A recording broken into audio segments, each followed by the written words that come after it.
Hello, nói chuyện nào các bạn.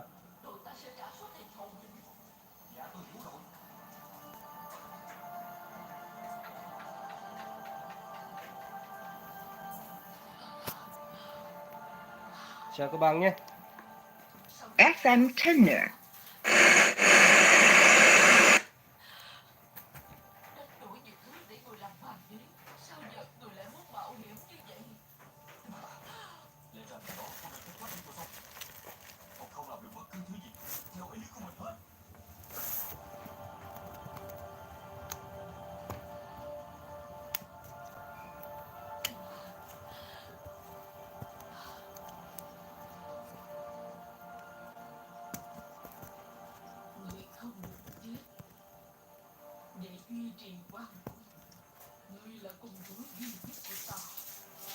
Hello, xin chào tất cả mọi người nhé. Bây giờ nói chuyện này các bạn. Lâu rồi mình chưa ra clip như các bạn.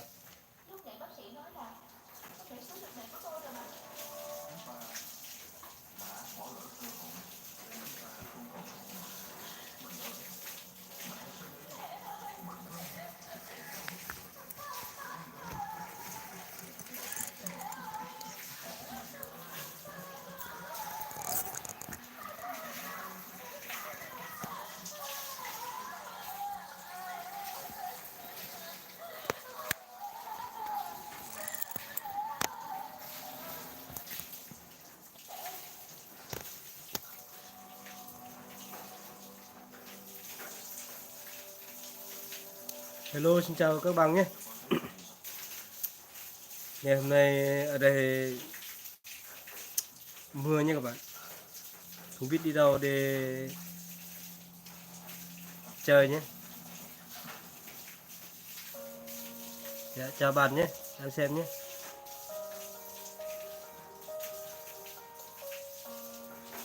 Ở đây rất là mưa nha các bạn.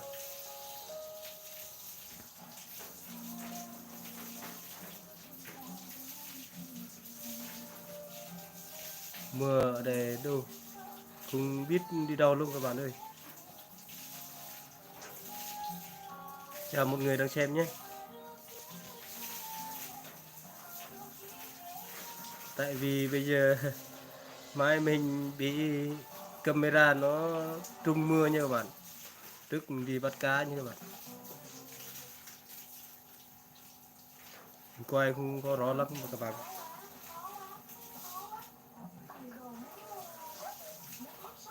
Chào hai người đang xem nhé. Nói chuyện này các bạn ơi.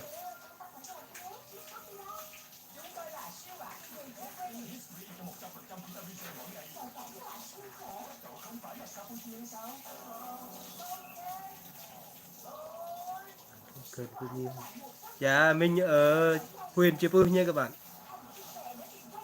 Mình ở huyện Chư Pư. Mình ở xã Gia Riêng nha các bạn nhé. Mình không ở Phú Mi, mình đi 30 cây nha các bạn. Dạ chào bạn. Chào bạn Thư nhé.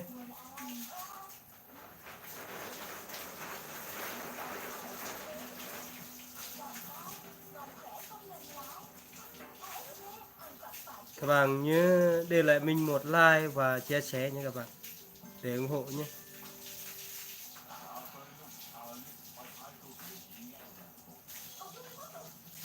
Dạ chào bạn. Chào hai người đang xem nhé.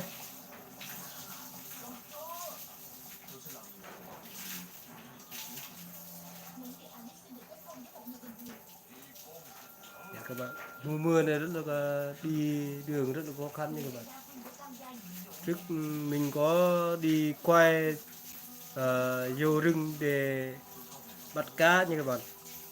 Rất một máy quay nha các bạn.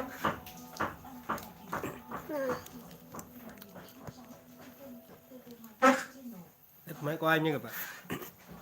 Bây giờ máy quay không có rõ lắm các bạn. Một máy rồi các bạn.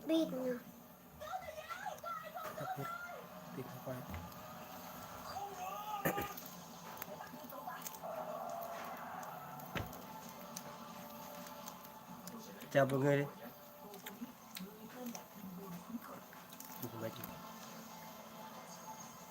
Chào một bạn mình xem nhé.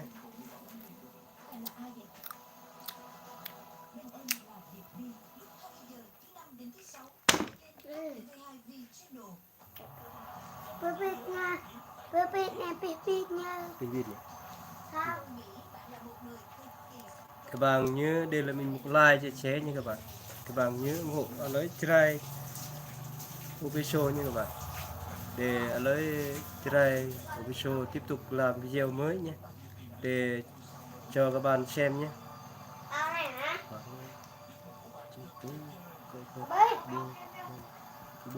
Không không, mình ở huyện Chư Pứ nha các bạn. Ở huyện Chư Pứ xuống chỗ chữ C đi xuống nha các bạn.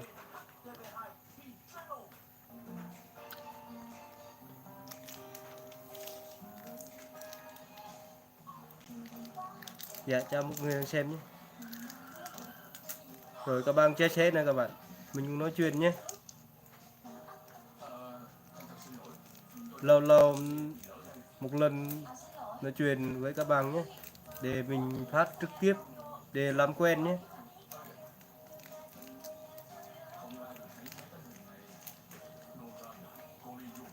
Mình ở xã Gia Riêng nha các bạn.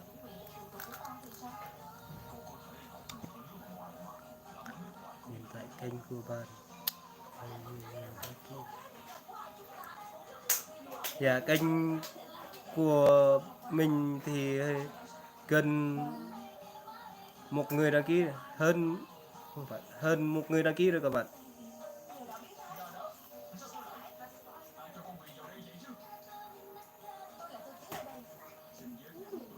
Để lâu lâu mình nói chuyện với các bạn nhé. Để tiếp tục nhé. Thì các bạn hỏi là các bạn. Mình lâu lâu mình phát trực tiếp mình không biết nói gì các bạn ạ.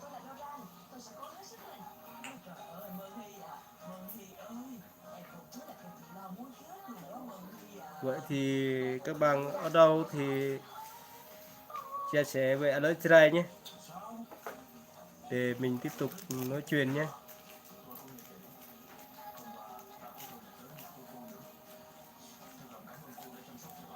Hiện tại kênh của bạn.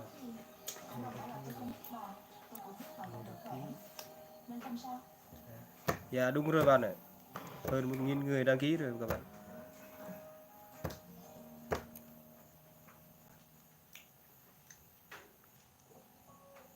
Các bạn nhớ đăng ký và chia sẻ nhé.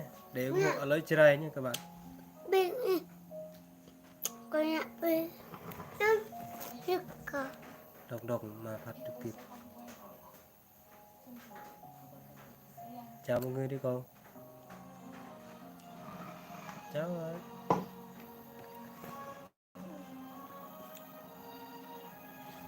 Dạ chào người hai người đang xem nhé. Rồi bảo mà phát trực tiếp. Mùa này không biết đi đâu như các bạn. Bây giờ phải ở nhà coi phim thôi các bạn nhé. Cái con bia. Mình ở chữ C. Dạ bạn ở chữ C à? Dạ mình cũng ở gần chữ C nữa các bạn. Mình ở huyện Chư Pứ nha các bạn. Dạ để làm quen nhé. Để phát trực tiếp để nói chuyện cho nó quen nha các bạn. Thì mình nói chuyện phổ thông mình không có rành lắm các bạn nhé. Các bạn thông cảm nhé.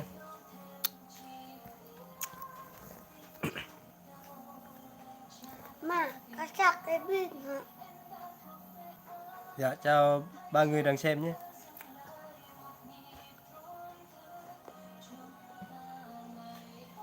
Các bạn nào chưa đăng ký kênh của mình thì nhớ để lại một like và đăng ký kênh nhé.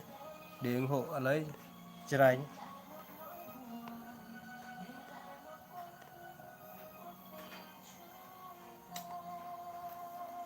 Dạ nói chuyện Try mình hả? Dạ.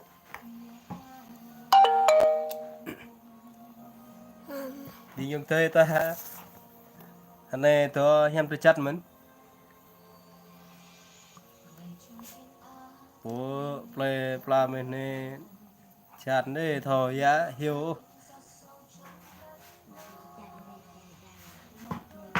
chặt lim thằng sọn nha tôi rồi này cậu sang có thơm mới nhã kết ô thật trực tiếp nữa ta lại rạc lại vít cái giúp ta chơi chơi vật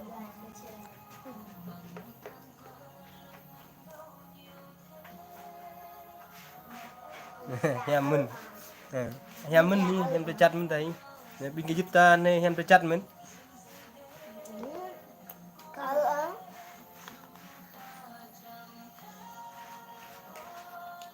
rồi có play pap nhẹ hẹp vô thâu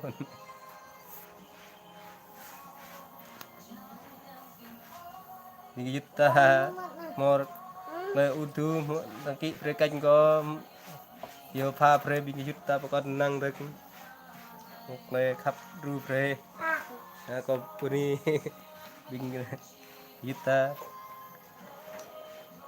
có puni họ đăng ký họ pre có nhạ kra video hai hai thông ta hiểu quay beti con này beti để ta lại pre thì ông ta năng ta lại bút thò nhã ghét ô ta lại nhạc lại năng lại ta bô ta có lời pap nhé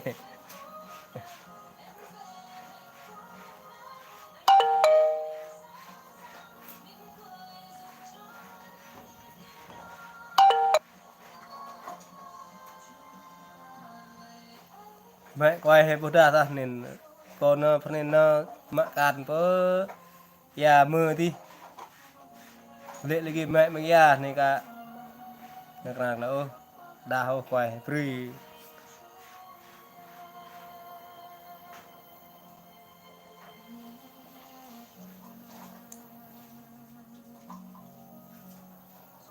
thế anh có theo đạo tin lành không có hẹn đạo tin lành ta mình ta đạo tin lành mình này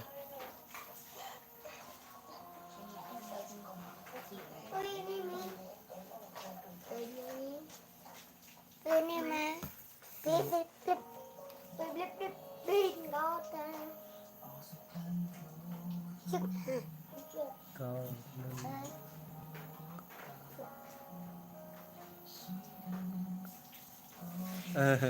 một lời kết ô ta ý đã mình là hẻm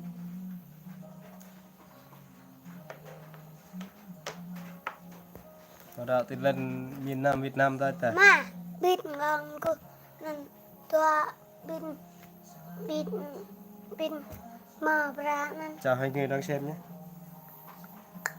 để các bạn nói chuyện nào để chia sẻ nào các bạn ơi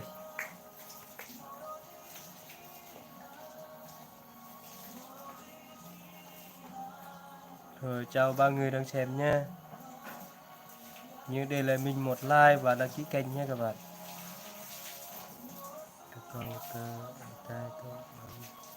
có bunny luôn không có bunny luôn yang mau ta to pi mun ha bunny luôn có mau kết ô lời rắc lại ta phát mi trực tiếp rắc lại fit dòng thuê ta cha rồi có đinh cái giúp ta ru rồi có đăng ký kênh có pha rồi dòng thuê ta năng ta rồi mau lời get lên chào ba người đang xem nhé các bạn nào chưa đăng ký kênh mình nhớ ủng hộ để đăng ký nhé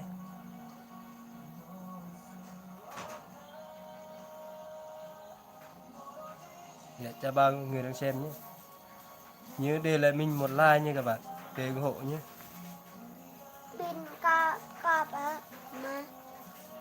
mà được bố đây có đây có ít cơ đây vừa còn nghe bạc rồi tôi thì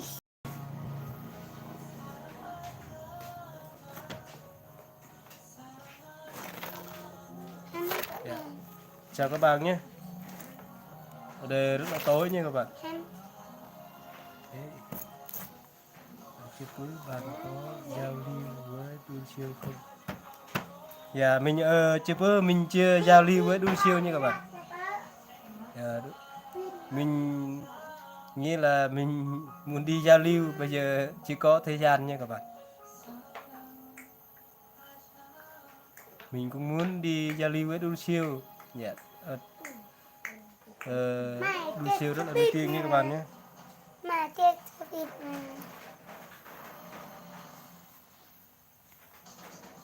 Mình cũng ước như vậy nha các bạn. Ước gì mình cũng đi giao lưu với đun siêu nha các bạn. tạc Thế mình cũng gặp đu siêu lúc đi đám cưới nha các bạn. Lúc mình chưa lập gia đình nhé. Bây giờ mình lập gia đình rồi, chưa có đi giao lưu với đu siêu nha các bạn. Lúc đi đám cưới ngày xưa cũng gặp đu siêu nha các bạn.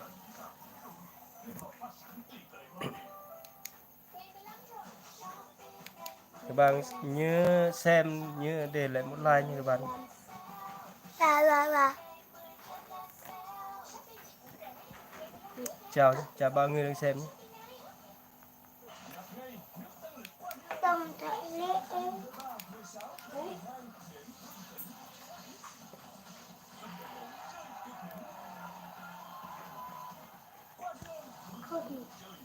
Dạ, chào các bạn. Các bạn chia sẻ nào các bạn.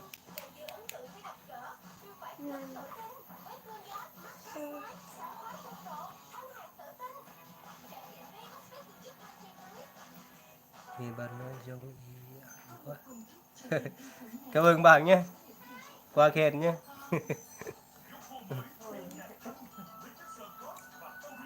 Nói chuyện giống ý ăn quá. Dạ, thì ăn thì hay hơn nha các bạn, mình thì nói không có hay lắm các bạn nhé.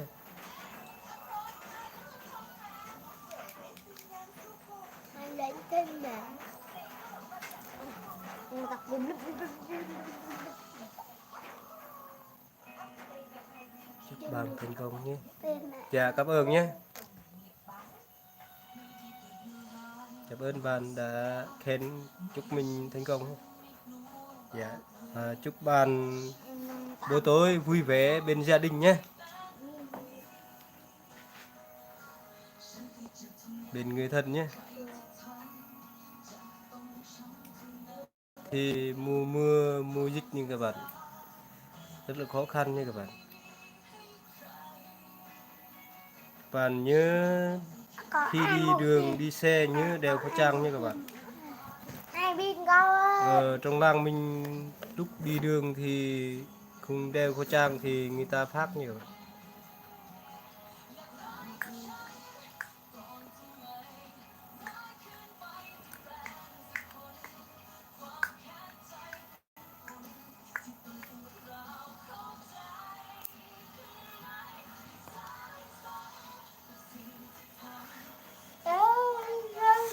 Goodbye.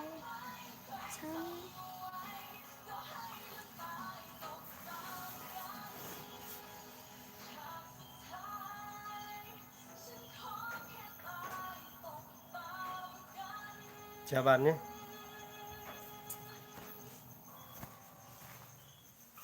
Chào bạn nhé. Có một việc chút. Dạ dạ dạ chào bạn nhé. Không có gì. Cảm ơn nhé.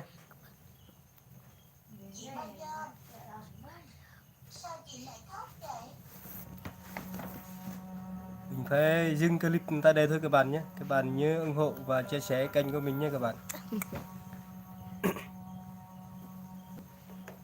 Chào bạn người đang xem nhé.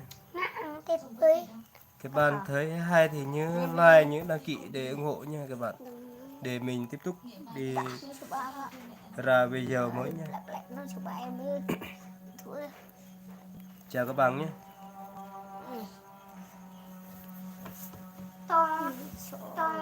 Dạ.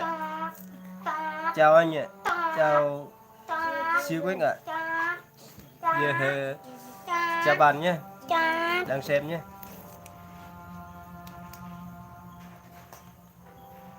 để lâu lâu mình một lần mình phải chị phát trực tiếp nhé các bạn.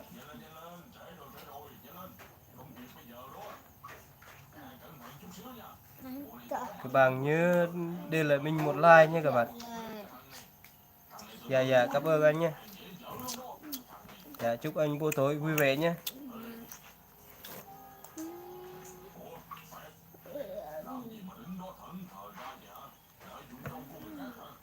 Dạ dạ. Dạ cảm ơn anh đã xem kênh của mình nhé.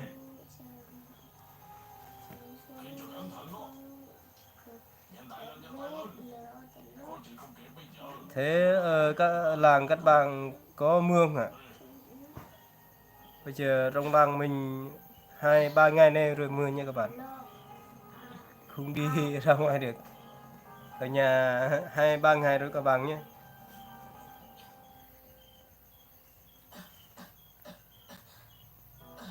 Hả? Mưa to lắm hả? Ừ. Ở đây cũng mưa nha các bạn.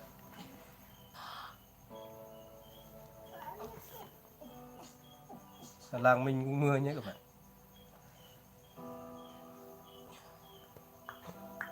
Dạ. Dạ. Thầy Dương, con bị làm sao vậy hả? Mẹ nhìn thấy con. Các bạn nhớ để lại Alex Trai với số một like và đăng ký kênh nhé các bạn. Các con bị gì đâu mẹ?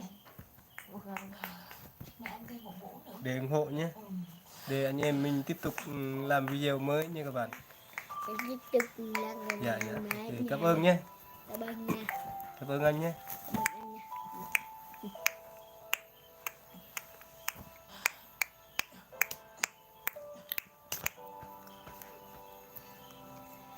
Dạ mình phải dừng clip tại đây thôi các bạn nhé. Các bạn thấy hay thì nhớ like, nhớ chia sẻ để đăng ký và theo dõi video mới nhất nhé. Dạ cảm ơn ạ. Chào nhé.